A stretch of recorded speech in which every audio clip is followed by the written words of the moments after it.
भगवान ने कृपा करके सबसे पहले वेद प्रकट किए, फिर उनके जनों ने शास्त्र प्रकट किए, पुराण प्रकट किए। जो जो बुद्धि कमजोर होती गई त्यों त्यों अनेक प्रकार के ग्रंथ बनते गए, संतों ने बनाए कि ये वेद नहीं समझ सकते ये मनुष्य।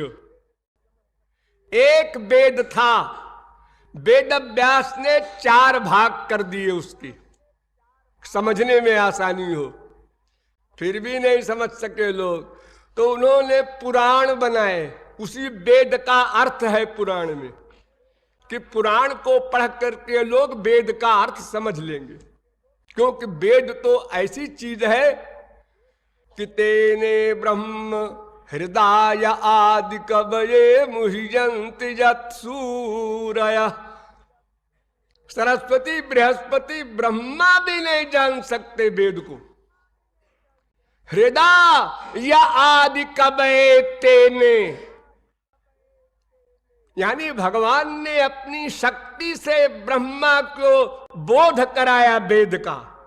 ब्रह्मा जो सृष्टि करता है माना जाता है, वो भी नहीं जानता था वेद को। तो फिर नर पामर करके तकबाता हम लोग गोबर गणेश अकल वाले क्या समझेंगे वेद को। तो इसलिए वेद व्यास ने पुराण बना दिए। वेदों में 1,00,000 मंत्र, पुराणों में 100 करोड़ श्लोक। 100 करोड़ माने 1 अरब। लेकिन उस 1 अरब श्लोकों का जो पुराण है वो स्वर्ग में है। मृत्युलोक के लिए वेद व्यास ने 4 लाख श्लोकों के 18 पुराण बना दिए। संक्षेप कर दिया कि मनुष्य की थोड़ी सी आयु है, बेचारा कहां तक पढ़ेगा, देख के ही घबरा जाएगा कि 1 अरब श्लोक पढ़ो। तो जो बात 1 अरब श्लोक में लिखी थी वही 4 लाख में लिख दी। और 4 लाख श्लोक जो लिखे हैं वो भी कृपालु की राय से बहुत ज्यादा है। 4000 बहुत थे, बल्कि 400 में भी काम चल जाता। एक ही बात को वेद व्यास ने सैकड़ों बार कहा है। उसी को भागवत में कहा, उसी को स्कंद पुराण में कहा, उसी को पद्म पुराण में कहा, उसी को ब्रह्मांड पुराण में कहा, उसी को गरुड़ पुराण में कहा। एक ही बात, एक अक्षर बदल दिया किसी का, बस ऐसे ही। ये बार बार जो एक ही बात को महापुरुष लोग कहते हैं, भगवान कहते हैं, ये साहित्य की दृष्टि से पुनरुक्ति दोष कहलाता है। ऐसा नहीं करना चाहिए, लेकिन फिर भी करते हैं, इसलिए कि ये मनुष्य की खोपड़ी इतनी बिगड़ी हुई है, इसको एक ही बात को बार बार जब कहो तो कुछ जमेगा, इसलिए उसको बार बार दोहराते रहते हैं। ये 700 श्लोक की गीता इतनी लंबी चौड़ी कोई जरूरत नहीं थी इसकी। एक ही बात को 50 बार कहा, एक ही बात को। अरे केवल एक ही बात तो है ही है, दूसरी कोई बात नहीं। श्री कृष्ण की नवधा भक्ति करने से अंतःकरण शुद्ध होगा, तब गुरु कृपा से दिव्य प्रेम मिलेगा, तब भगवान के लोक में भगवान की नित्य सेवा मिलेगी। बस, इसके आगे न कोई ज्ञान है न पीछे। इसी बात को परिपक्व करने के लिए, पुष्ट करने के लिए अंबार शास्त्रों वेदों का हमारे देश में प्राप्त है। ये सौभाग्य है, क्योंकि सबकी बुद्धि अलग अलग है, संस्कार अलग अलग है, इंटरेस्ट अलग अलग है। इसलिए महापुरुषों ने भी अनेक प्रकार का बाजार रख दिया। अच्छा भाई, तुमको जो पसंद हो ले लो। अगर एक ही प्रकार का कपड़ा सबको पहनाया जाए तो लोग बोर हो जाएंगे।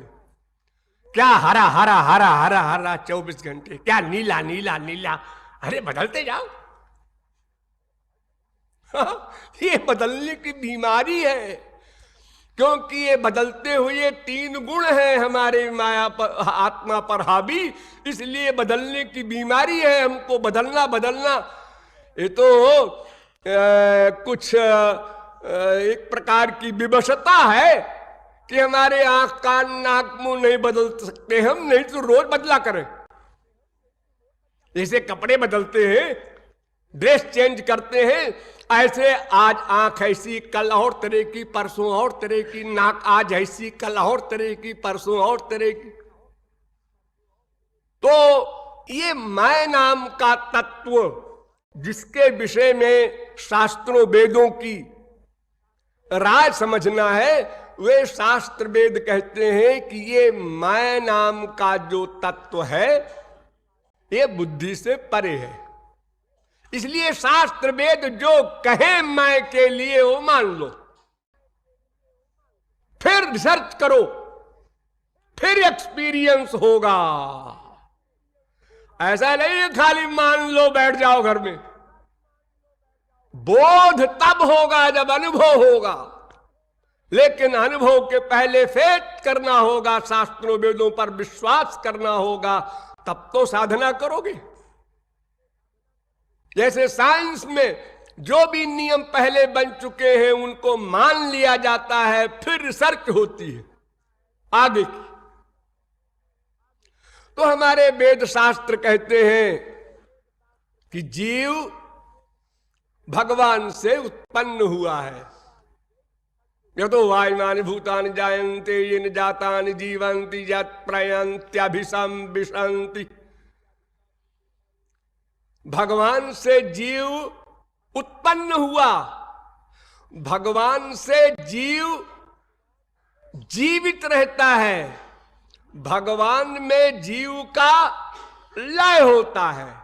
तीन बात, यतो वायुमानि भूतानि जायन्ते उत्पन्न हुआ, और ये न जातानि जीवंती, ये जीव जीव बना रहता है, जीता रहता है। इसमें भी भगवान की आवश्यकता है। बिना भगवान के जीव जीवित नहीं रह सकता। चेतनश्चेतनानाम एको बहूनाम जो विदधाति कामान। ये चेतन को चैतन्यता प्रदान करता है, नित्य। जैसे कोयला में आग है, आप लोग खाना पकाते हैं तो कोयला में आग जब तक है तभी तक आप खाना पका सकते हैं, आग निकल जाए फिर कोयला बेकार है, भगोना चढ़ाए रहिए रात दिन। उसी प्रकार ये जीव में जो भगवान चैतन्यता की शक्ति हर समय दिए रहते हैं, इसलिए वो नित्य जीव है, क्योंकि देने वाला भी नित्य है, भगवान भी नित्य, उनकी शक्ति भी नित्य, वो नित्य दिए रहते हैं, इसलिए जीव नित्य, उसका चेतनापन भी नित्य। और अभिसम विसंति चौथी चीज और भी है कि जीव की जो अंतिम गति होगी, जिसको भगवत प्राप्ति आप कहते हैं, वो भी उन्हीं में होगी। इमानि भूतानि जायन्ते येन जातानि जीवन्ति यत् प्रयन्ति, ये तीन हुए, और अभिसम विसंति चौथा, उन्हीं में लय होता है, उन्हीं की प्राप्ति होती है जो मैं को पहचान लेते हैं। ठीक, तो इसका मतलब भगवान से हम उत्पन्न हुए। हाँ।